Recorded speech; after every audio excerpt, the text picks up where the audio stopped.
Thank you so much for tuning in to She's All Over the Place with Kiriaki. That's me. Welcome back to She's All Over the Place. Hey, hope all is well. The Tribeca Film Festival is going on right now. It's pretty exciting, nonstop, and I'm excited to share more with you soon. This is the first time I've ever done this, but last week I had Erik Jensen on, and we talked about his debut Broadway performance in New York City, the collaboration with Andy Warhol and Basquiat, this amazing epic story. And then we went so in depth. The second part of the episode got more into his TV and film career. And so, like I said, this is the first time I've ever done this, but what I'm going to do is leave in the show notes the full episode from last week if you weren't able to catch it. And this episode here is the second part to the interview where we focus more on TV and film. We even talk about painting and music and just being an overall artist. And he's also a director and a writer, and he talks about his upcoming project with his daughter and his wife. So definitely tune into the show notes, enjoy the episode, and again, check the link below if you want to hear the full episode from last week. I wanted to make sure to hone in for all the TV and film fanatics. He's been on amazing shows, and I'm going to drop it right here so you can hear his bio. And, you know, he was on The Mindhunter, recurring with David Fincher, epic director, House of Cards, Mr. Robot. The list goes on. I'm blown away, and I'm glad we met, and I'm glad I have a new friend, mentor, role model, who to look up to, green flags, red flags, teaching entrepreneurs and people in the entertainment industry ethical ways of being, because there's so much crap out there and we, normalize it and think that's the way that it is.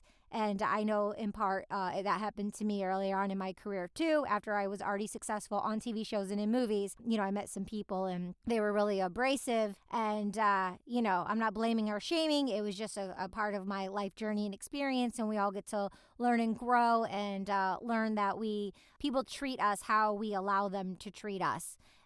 So anyways, that's kind of all over the place, but enjoy the episode. Thank you so much. I am so excited. I have a fellow thespian with me today. Also, Erik Jensen is an actor, producer, screenwriter, and he appeared regularly in both seasons of the ABC series For Life. Other TV credits include major arcs on The Walking Dead, Mindhunter, and Mr. Robot. Appearances on The Americans, House of Cards, Elementary, The Blacklist, and many, many more, including his critically acclaimed portrayal of legendary New York Yankee Thurman Munson in The Bronx is Burning. Film credits include the upcoming Viral with Blair, Underwood, and Alfre, Woodard, Black Knight, The Love Letter, and more than 24 indie films. His theater credits include, as an actor, the collaboration on Broadway opposite Paul Bettany and Jeremy Pope, the Pulitzer-Prize winning production of Disgraced at the Lincoln Center. This list goes on and on and on, and so make sure you tune into the show notes so you can see other projects Erik has been working on. Erik, thank you so much for joining me. How are you? Thank you so much, Katie. I am all over the place with you. It sounds like we're cut from the same cloth. Love that. So first, where are you from? And when did you get the intuitive hit, the bug that you were an actor, performer, writer, director? Let's start there. Okay, great. Well, I'm from a tiny, tiny town in northern Minnesota, northwestern Minnesota called Detroit Lakes. It's about 45 miles east of Fargo, North Dakota. It's somewhere for me, but for other people, it would probably be considered the middle of nowhere. And actually, my interest in acting started there. I was always a big reader, and I'd always read a lot of comic books and stuff like that. And when my family moved into the community to be close to my grandmother, we joined a theater company called Playhouse 412, the local community theater. And so as a kid, I was doing things like The Music Man and Camelot and, shows like that, sort of the standard musicals that every community theater in the country does. And it was a lot of fun. And I did it with my parents and hung around adults a lot and felt very grown up and really dug being on stage as an 11-year-old. Wow, that's so Yeah. cool. And And you then had the support from your family. That's so nice. I did. I definitely come from a really broken home, but this 2-year period where we all were doing community theater together was pretty idyllic. And I discovered that and then I ended up moving around a lot because my parents got divorced. But I found out wherever I moved, there was always some kind of a theater community there, either at a high school or with a community theater. And I moved, I don't know, 8 or 9 times after that, and ended up at a high school called Apple Valley High in outside of Minneapolis suburb. And there's this theater teacher named Dennis Swanson, who was my high school theater teacher. And the first show that I was in, I had some behavioral issues, so I didn't make the second show. But Denny took me under his wing and really tried to teach me how to be a better person and a better human being, because that's not the kind of training I was getting at home. And he really took me under his wing and really introduced me to the rest of my life. He saved my life. I miss Denny very, very much. We were doing all sorts of weird plays. We were doing things by Eugenia Ionesco and Samuel Beckett and Tom Stoppard, and he built a wonderful theater community for all of us kids to be a part of. A bunch of us ended up going to Juilliard, Carnegie Mellon, NYU. A bunch of us ended up graduating high school and getting into some pretty prestigious theater schools. So I'm proud of that. Wow, congratulations. That's so Thank you. neat. Thank you for sharing. Yeah. And, something you said that's really important is community, and how wherever you were, you got into community theater, you found communities. And I feel, as actors, a lot of times I know I feel alone and broken in many ways, and it's very competitive. So it's difficult to find people who are actually your friends, who are supporting you. So doing it through like community theater and the ways you do, I feel like for a young entrepreneur who's tuning in, it's really important for them to get involved in their local communities. Yeah, it is. And the other way that I sort of kept to that rule or that idea or that notion, big part of your community is an act of love. It requires some sacrifice. But the way that we continued to do it, I came to New York and had a healthy acting career for about 10 years, and then met my girlfriend, now wife, Jessica Blank. And we ended up going out into different communities and interviewing people and making documentary theater out of their stories. It's another way for, sort of marginalized communities to get their voices heard. It's one way anyway. And we ended up writing a play called The Exonerated, which is pretty well known. And then that was based on interviews with exonerated death row inmates. And then we wrote a play called Aftermath, based on our interviews with Iraqi refugees that we interviewed in Jordan. Then we took a couple of years off to make a play about rock and roll. And then our most recent play was a play called Coal Country that the 2-time Grammy Award winning musician Steve Earle wrote the music for. And it was about a community in West Virginia where 29 coal miners were killed in a horrific and what I believe to be an avoidable explosion. And, for all sorts of reasons of greed and a lack of safety and all sorts of other things that should have been in place to protect these men. And we interviewed survivors of the explosion and family members. And then Steve wrote the music for it. It was a play with music. Wow. And it's one of the ways that I try to stay connected to the world in an unselfish way. Because being an actor, this, it can be very self-involved, and you can be really into your shit and feeling the competition, and you really have to build a big ego field in order to handle all the rejection and competition. So it's nice to be a listener and to go into communities and listen to people's stories.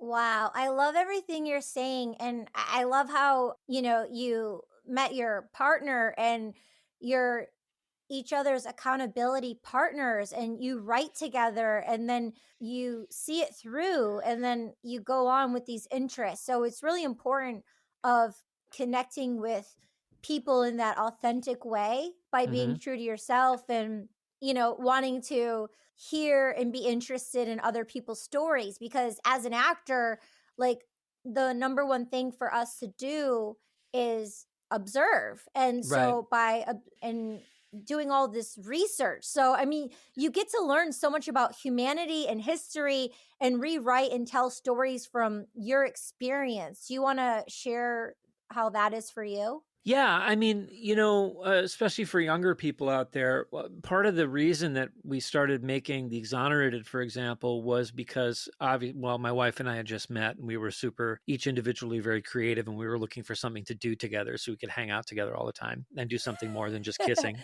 And which was nice. I'm not knocking it, but, So anyway, so one of the reasons we did it though was because there was a commercial strike on in the city. The unions were on strike because the commercial industry was really not so great at that time. It's still not great, but anyway, we needed something to do over the course of this one summer, and we decided we'd go out and make our own stuff. And that's really key for any younger people who are listening to this who might want to be performers or who are. I mean, obviously anybody can get a camera now. It's not hard to make a short independent film.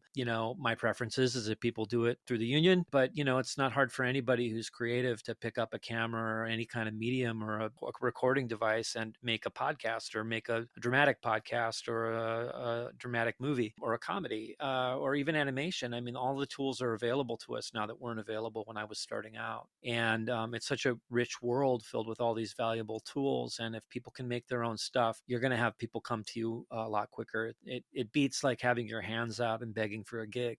You know what I mean? If you can give yourself that gift, it's really important. Yeah. Yeah, and it's this energy and rapport that you build and this confidence of knowing within. So then when you meet other people in the industry, you're not desperate just waiting for a job or waiting for an opportunity. You show you're a team player and you build other skill sets within the industry, which is a massive part of our industry. It's not just one-sided. So, Yeah, I think that's really exactly. beautiful. Exactly. Well, I've been, I've always been a hyphenate. I've always been an actor, writer, director. I'm not as good a producer as my wife. She's the producer in the family. But, I've always either wanted to tell stories or help people tell stories or have people interpret stories that I've written down. And I've been fortunate to be able to play in all those fields. And when one is a little bit scant and there's not a lot of work, say, in voiceover land or whatever, I pick it up by doing a lot of TV. And when the TV isn't happening, I end up doing a play, just like the one I did with Paul Bettany and Jeremy Pope. I got very lucky to do that. It's been quite a year because I had a health scare in last February. I almost died. Oh, I'm And sorry. no, it's okay. I'm here. Wow. Yeah, it was really intense. I had a subarachnoid hemorrhage, which some people call a brain aneurysm. And, it was really devastating. I didn't have any behavioral or cognitive or physical ailments afterwards, which is super rare. 80% of people that survive it usually have some kind of cognitive or physical struggle that they have to go into therapy for. I didn't have any of that. If anything, it cleared my head. And we ended up going to see Emilia Clarke from Game of Thrones. We ended up going to see her in a play of The Seagull in London, and she's had 2 brain aneurysms. And so this is how this led directly to me doing the collaboration. I saw her do these amazing performances on stage in The Seagull across from my friend Indira, who was also in the play. Indira hooked Emilia and I up. And after talking to her, I decided, well, if she can do it, I can do it. And that's how I managed to make my Broadway debut. The collaboration came across my desk about 2 months after I asked my agents to start putting me back up for theater again. Wow, what a beautiful story. When I do any kind of camera work, I really respect the sort of Michael Caine school of acting where you really focus on stillness. Any movement when you're on camera, whether it's for a film or a play or whatever, any movement that you do on camera, regardless of what it's for, has to be earned or justified by the language. Like, oh, I'm reaching for a glass of water and I'm going to pick it up and I'm going to drink it. So I couldn't do as much physical bodily embodiment of the character as I would on stage, but I didn't need to, because this captures so much, this little frame here. And, within this magical little box, you can see, I believe you can see people fight. You can see people get vindictive about each other. You can see people fall in love, I have a book to recommend to anybody out there who wants to learn the most about camera acting that they can from a book that isn't about acting. It's a book called In the Blink of an Eye, and it's by a very famous editor. His name is Walter Murch, and it's all about editing, and it's all about how film is an editor's medium, and your job really as an actor, this is what I garnered from the book anyway, is to provide raw material for the director and the editor to use in the editing room. And you want to provide them as much raw material with as much range as the director will allow you on set to give them a truthful performance that they can then edit together from a variety of sources. And oftentimes you will find that the two shot that they used doesn't necessarily match the single that they use of you in terms of it being exactly the same choices or whatever. But, if you're providing them the raw material, you're doing your essential work in weaving the story together. You're providing them notes like you're the keys on a piano, and you're providing them chords and notes for them to mix. And so keeping that in mind, I knew that the camera would do most of the work for me. So, obviously I made sure that I was off book and memorized and all that other stuff, but I never in my life thought that I would book my Broadway debut from the comfort of my office. Brava. Yeah, Woohoo! yeah. That's so cool. That's so cool. Yeah. And thank you so much for the book recommendation. I actually first time hearing about it, so I'm definitely gonna read it. Read it, definitely. Yeah, I'm like right on it. There's another book too, since you're a conversationalist and you like a good conversation. There's another book called Conversations with Walter Murch, which is even better. It's going to make you want to go back and watch Apocalypse Now again, or watch any of his movies that he's edited, because the way he talks about it made me feel so loose as an actor. It meant, oh my God, I thought all this responsibility for this performance was on my shoulders, just like it is in the theater. And with film, it's just not the case. Everything is prepared for you when you get there. There's a bunch of work that's gone into it before you arrive. The pressure's on to get 5 or 6 takes, but that doesn't mean you have to be perfect every take. In fact, the impulse that I had to keep going in this one take of the first scene that I did for the collaboration is probably what got me the part. My mistake that I made with the lines, and the fact that I didn't drop the line and just kept going and just made something up to fulfill the end of the scene, is probably what got it for me. Wow. Yeah. Makes sense. Yeah. Wow. Yep. Love that. Very important. I'm just wondering, like, maybe 1 or 2 of your favorite films and why. Oh, gosh, that's a great question. I have my geek favorites, which are Star Wars and quite possibly the new Dungeons and Dragons movie that's coming out. But that's not the films that I love. I love Paul Newman, like I said, was a big hero of mine. I loved Cool Hand Luke when I was a kid. It's basically the story of Luke, who's a Paul Newman, and he's a vet, I believe is his backstory. And he decides to cut all the heads off these parking meters in his town, and they arrest him and they throw him in this chain gang in the South, and where all the prisoners are treated badly, but he doesn't let it get to him. And he's a sort of symbolic, sort of Christ-like figure in the way that it's written and in the way that he plays it. He plays it with such lightness, and then alternates that with so much passion. And there's just so much truth in his eyes and so much hurt in his heart that he just lets come through. It's just a masterful performance. It's something else. So that's one of my favorite movies. Another favorite movie of mine. Oh, I love dramedies. I love Rachel Getting Married. If you've ever seen that movie, I love this year. I loved Everything Everywhere All at Once. I really enjoyed the nuance of a lot of the performances in The Fabelmans. I thought, is it Michelle Williams who was in that? I didn't see it. I saw it on the SAG Awards, but I haven't seen it. It's the story of Steven Spielberg, right? It's the story of his family, him and his family and his childhood. There was something that I really loved about that movie. It's definitely in my top 10. A couple of Spielberg, I had the good fortune to work with him and his wife in a movie many years ago, but a couple of Spielberg movies are in my top 10. E.T. is one of the best movies of all time. It's almost a flawless film. And then I like my big epic films. I like Lawrence of Arabia and a lot of classic Hollywood movies. I like my bad movies. I love Godzilla movies,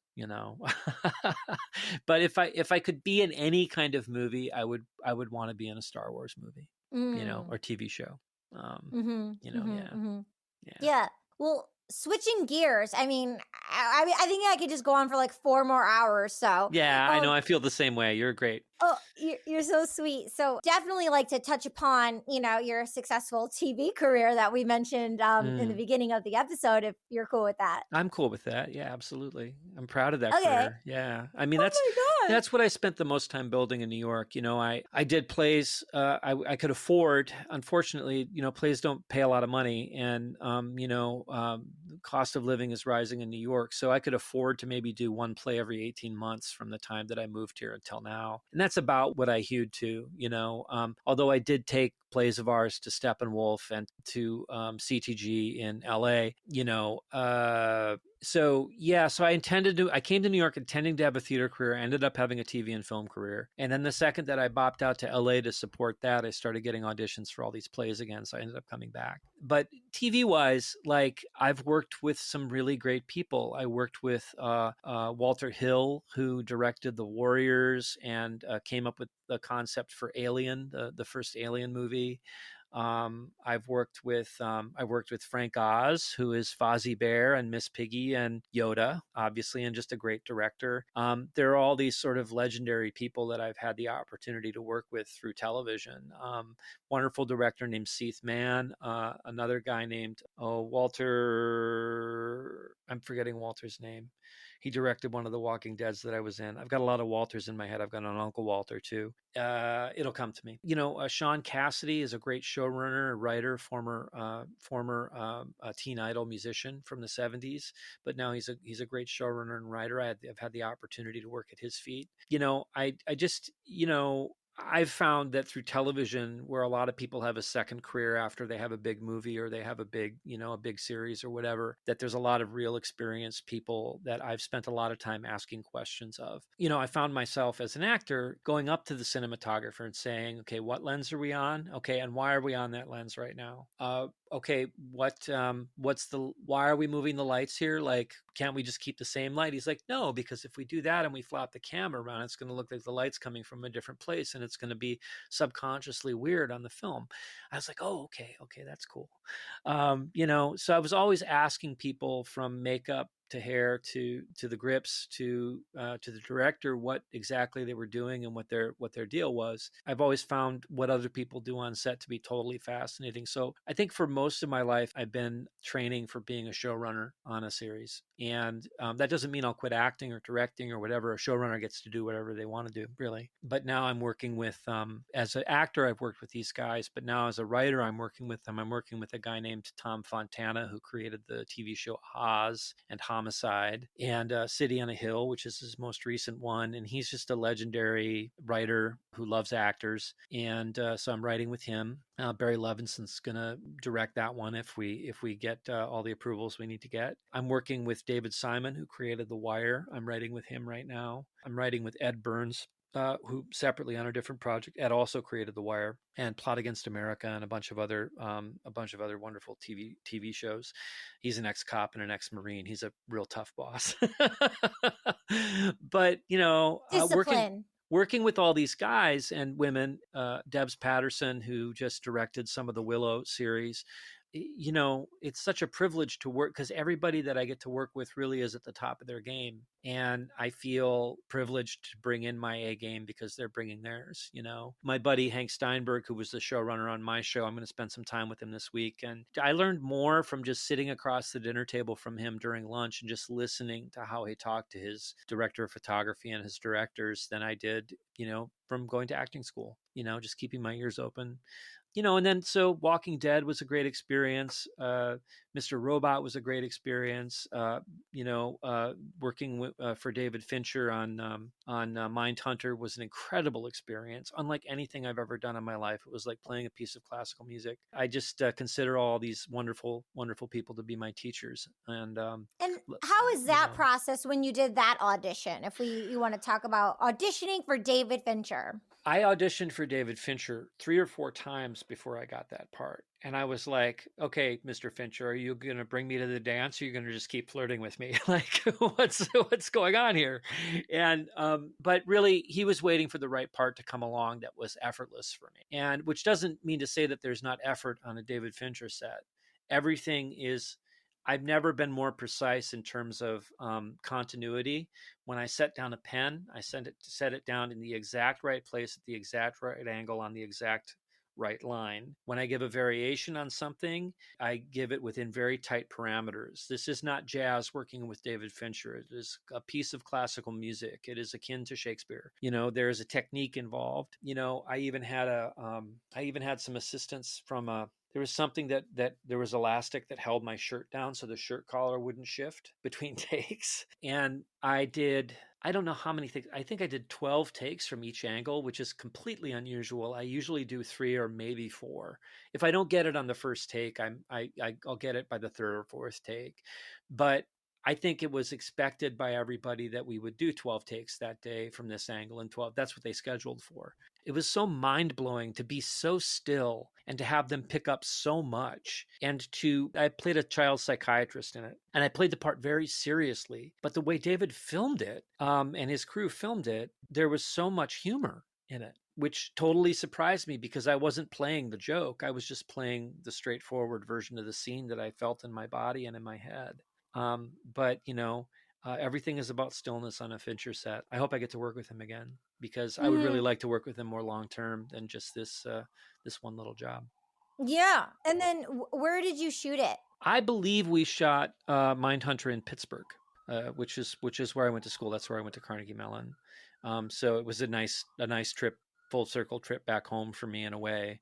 But we shot almost all of that in Pittsburgh. I did 2 or 3 episodes, I think. And then for the actor listening, how was the audition process? Were you on the Zoom or were you in person? This was on tape. My wife put me on tape for all of these. So it was constantly on tape. That people had started taping pre-pandemic a little bit more from people's apartments and stuff like that. And we just lit it well and taped it in front of our little blue curtain that we have hung up over there. And it involved, I think, preparing for the Fincher audition. I know that he's very specific about getting all the words right and getting all the ands in the right place and using the semicolons and the commas. So I wasn't just memorizing lines. I was also memorizing the punctuation without putting too much oomph in the meaning. I still had to listen to my partner. But yeah, I had to keep, it felt like juggling a lot of clubs. It wasn't juggling balls. This was juggling clubs because they're spinning in the air and they're going around at the same time. But you have to be perfectly still in your center in order for it to work. So I think the 3 auditions that I did for him that didn't work actually taught me a lot about finding what did.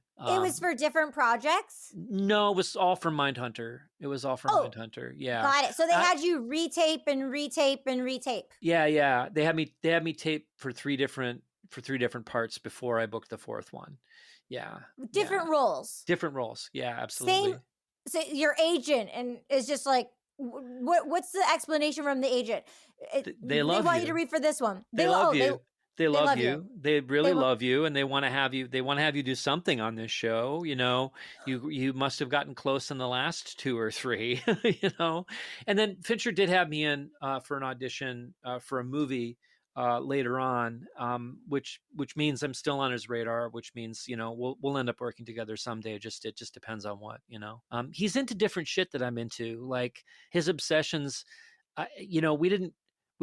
I think he likes music as much as I do, but his obsessions differ very much from mine. But I think that's the reason that we work well together. Is there's so much to learn from each other. Mm-hmm. But he's there's a lot of filmmakers that I vibe with because we have very similar interests. We like the Grateful Dead, or we like we like mixtapes, or we like particular movies or whatever, or particular directors or particular styles of filmmaking, or we have the same kind of looseness. I can be very loose on set. I'm most comfortable when I'm super loose. But with Fincher, I had to be super disciplined and a little bit tight, and that was cool. It was cool relaxing into that.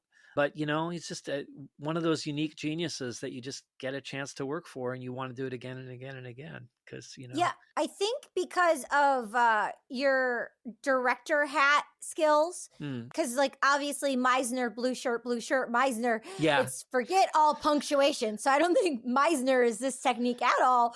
But because of you being a director, having that discipline with the punctuations, because they're different parts of the brain, left brain, right brain, muscle memory. And so it's a skill set to be able to harness. Mm-hmm. Rock and roll is different from jazz, is different from classical music, which means your approach is different. It's all music and we all enjoy it in various ways. But even within rock and roll, punk is very, very different from R&B, is very different from the blues, even though they use the same basic chords and oftentimes the same chord structures in their most basic forms, they're very different from each other. It requires different technique. It requires a different touch. So why would you approach one director's work the same as another director's? I think another good piece of advice for younger people out there who are working, there's no time. I know auditions come and they come quick and they come fast, and there's not a lot of time to do research and even memorize the lines because things move so fast these days. But if you get a chance to watch a great movie by the person you're auditioning for, don't copy the style of the movie, but you can see where their interests are. You can see whether they're super interested in the pause between lines or whether they like things quick. There's some directors who really revel in the moment after a scene is over. There's some directors who really revel in the rhythm of language, and really like his actors to be right on top of each other when they work together. So my approach for every director now is different because I make sure to watch at least one thing that they've directed to sort of freshen me up before I go into an audition a couple of days later. Wow, that is such a beautiful layer. It's so important. I loved hearing that. It gave me a new foundation of understanding, because I do that. I will, if I have the time, I'll watch a tone of a show if it's a TV show, and if it's not available, like the trailer or just clips on YouTube, or I'll watch a film to get like the vibe, right, of the director. But to do what you just said, the beats, the pauses, the moment after the scene ends, like the rhythmic, the language, it's wow, that's so powerful. Thank you. That's smart. I'm friends with this guy, Peter Hedges, who directed, I think The Squid and the Whale was his. I think Bill is back. Oh, his son is an actor as well. And they did a movie that came close to winning an Oscar a couple of years ago. He's just a beautiful storyteller, but it's all about the emotion between the lines for him. It's all about the emotion exists after the person says the terrible thing or beautiful thing that they're going to say. What's Eating Gilbert Grape was his. He wrote that, the Leonardo DiCaprio movie. There's some directors who like a lot of emotion and like very lush emotion in their stuff. And there's some directors who are a little cooler and like to hang back a little bit. Quentin Tarantino likes things to be cool until they explode. I don't know if I guess you could call parts of Pulp Fiction a love story. Right up until the point where he stabs her in the heart with a hypodermic needle. But that's true love right there. Yeah, it is. It is. But Tarantino doesn't spend a lot of time in the bedroom. He doesn't spend a lot of time having actors like sort of fawn over each other with their eyes. He likes shoot 'em ups. He likes ninja movies. He likes samurai films, and so he likes westerns, and so his stuff is filled with that kind of language. So even if you can get somebody who's an influence on a director and watch their movie, that's sometimes even more valuable, because you're saying, oh, he's really into Sergio Leone, the Italian director, who did all the spaghetti westerns back in the day starring Clint Eastwood. Well, I mean, you look at that and you look at Django, and there's like so much stuff that those Leone films have in common with Tarantino movies, because they're his deep, big influence. He really loves that stuff. So you learn a lot from people's influences as well. So it's great. What's great, if you get in a conversation with a director, ask a director what their influences are, and they'll go on forever. They'll feel like they just had the best conversation in their life because they get to talk about their favorite filmmakers. And, Steven Spielberg doesn't want to sit around talking about E.T. all day, but I just saw an interview with him, and he could talk about Lawrence of Arabia for hours and hours and hours on end, and why it's a beautiful movie, and why it's such a difficult film, and why it portrays humanity in sort of wide sweeping swaths of backdrop, amidst these beautiful close-ups of Peter O'Toole with his deep blue eyes and giving all of his heart to this very empty man that he's portraying. It's pretty remarkable. So if you ever want to really get on with a director, just simply ask them what their influences are and let them go. They will walk away from you thinking you're the most interesting person in the world. Smart. That's a great tip. And speaking of Quentin Tarantino, shout out to Joanna Ray, because when I met her, she cast me in The Bad Lieutenant, and when I met her, oh, right on.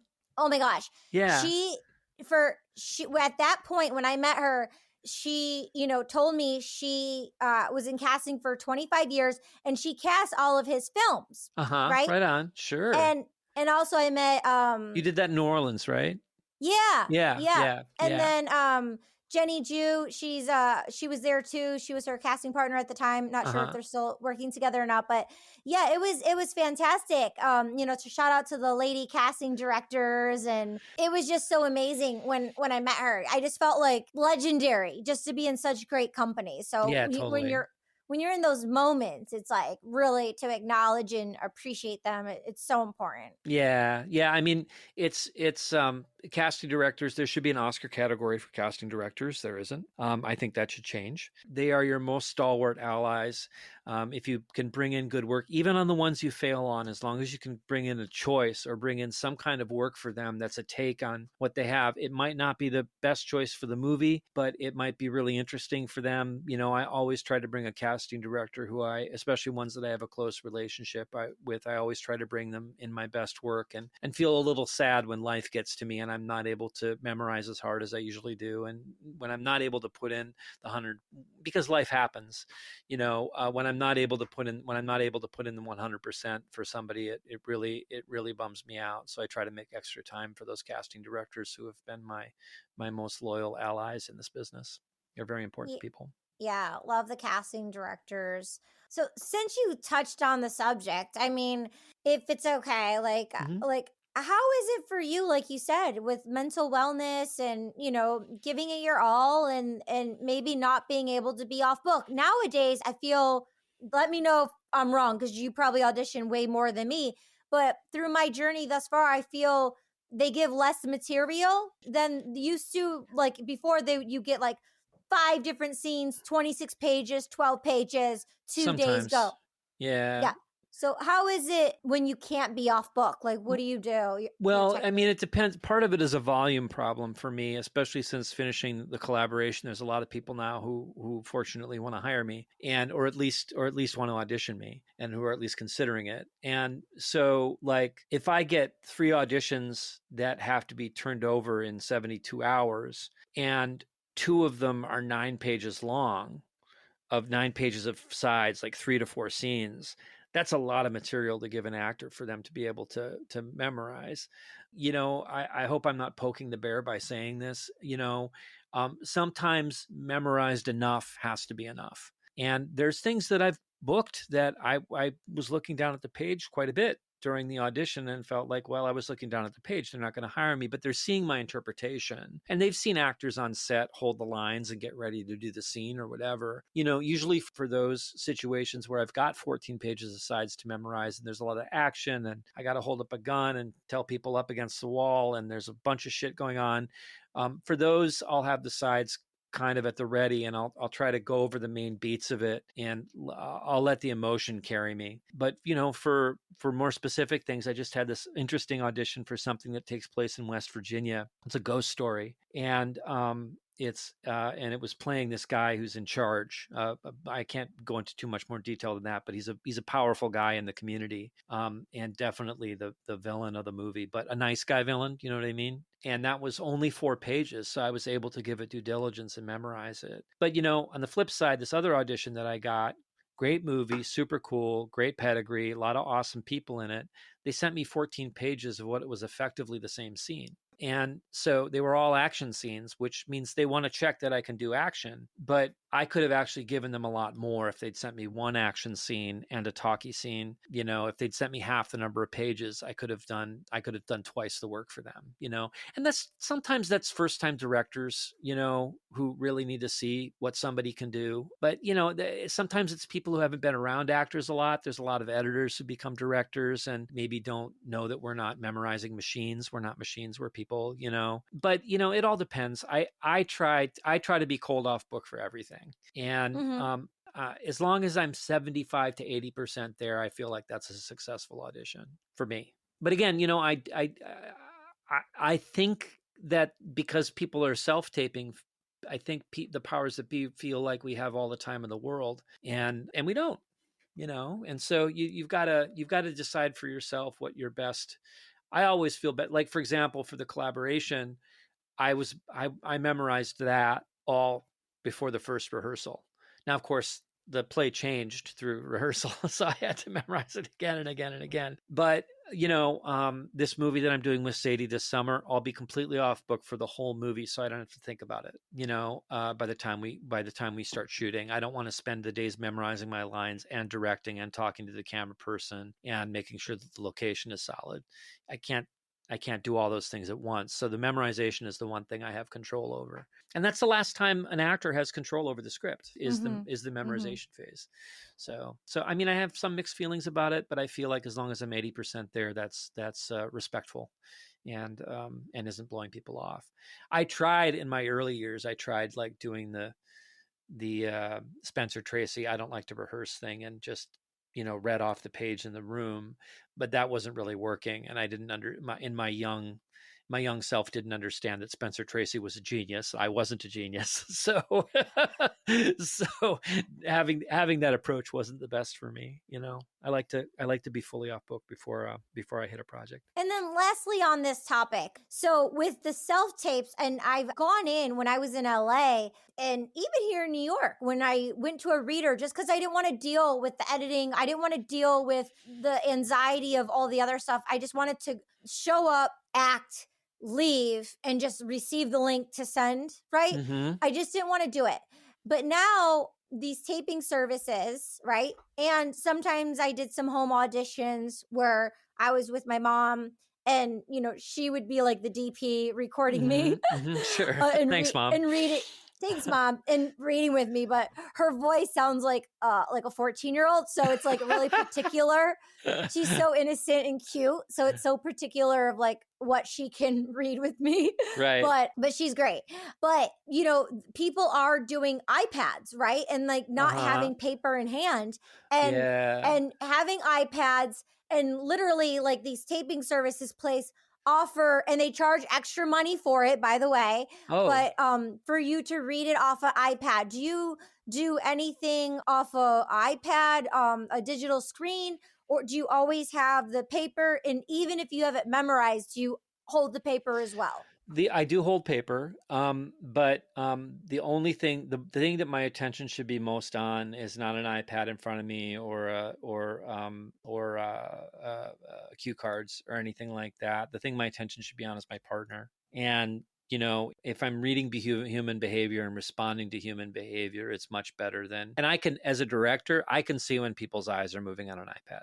Like I can tell when they're reading the lines. It's subtle, but I can see their eyes pop back and forth because I've spent so much time in an editing bay. And, to be able to have that cool focus that one needs to hold a moment on camera, I need to know that somebody can do that within themselves. You know what I mean? I don't want somebody showing up on set having to be fed their lines, so if I see them doing, like I said, about 80% off book, and I can catch their eyes at the beginning of the scene and in the middle and the most important part, then at the end, then that's the real, oh, they can really do this. They can really hold this together. I understand people have lives and that, but if I'm on the fence about somebody about that, then we have a callback for them and we tell them to make sure that they're as off book as they possibly can be. But that's what I'm weirdly feeling now is like the lack of callbacks. Like, there aren't a lot of callbacks anymore. Like people just do it off the tape and hire off the first tape, which is kind of great, but also a little bit weird. And, I love callbacks. I love a chance to come back and give something a little extra flavor or do what the director needs me to do on it a little different. It gives me a lot of confidence to have a callback, but that's kind of gone away in terms of the same way that in-person auditions have gone away. Yeah. My very first experience was in 2005, John Papsideros and Wendy O'Brien. Wendy O'Brien was working in John Papsideros' office at the time. And I went out for It's Always Sunny and they booked me off the tape. I was in the room with Wendy O'Brien, but then I didn't have a callback. They just booked me right off the tape. And that was in 2005. So I thought that was pretty cool. I think it's pretty good. I loved doing Always Sunny. I did an episode of that. Did you like doing it? Oh my God. Yeah. I was season 1, Charlie's prom date. Oh, that's cool. I was a creepy guy who attended children's pageants. So which season? I want to say season 8, but Oh. I can't quite remember. All I remember was I was on set with some of the funniest people in the world, and all of the comedy made me really uncomfortable. Really good. I think really good comedians have that effect on people. It made me really uncomfortable. But I mean, I got to work with Danny DeVito, which was a dream come true, and with all those other people, which is a lot of fun. Rob and Greg and Charlie Day. Everybody, yeah. I was like, man, you guys all did this yourselves. Like what an incredible thing you guys have created together. Talk about community and ensemble. I mean, that's a great one. Oh yeah. My brother keeps saying, like contact the people. Like I don't know if they're doing a comeback or reunion. He's like, get in there. So you and me should tag team and like reach out to them and be like, write our characters back in. Yes, exactly. My character gets out of prison and goes to prom. No, it's terrible. Something. I just for a while there in mid-career when my grandmother was still alive, I was playing just a series of bad men. And she finally called me one day after her friends watched a Law and Order in which I did something particularly egregious as the character. And she said to me, "Why can't you play nice men?" I was like, "I'm sorry, Grandma. I just have one of those faces." Yeah. So Always Sunny. Yeah, it was. I've only done a couple single camera comedies. I did that, and I did Tina Fey's show, the behind the scenes at NBC show. Oh, I can't remember the name of it. It stars Tina Fey and Alec Baldwin. It's not coming to my head now. It's not coming to my head. I played the Transylvanian ambassador to the UN, which was a lot of fun. So I got to do my Dracula voice. I am not a vampire. Yeah, no, it was really fun. Oh, I forgot the title of the show. I can't remember.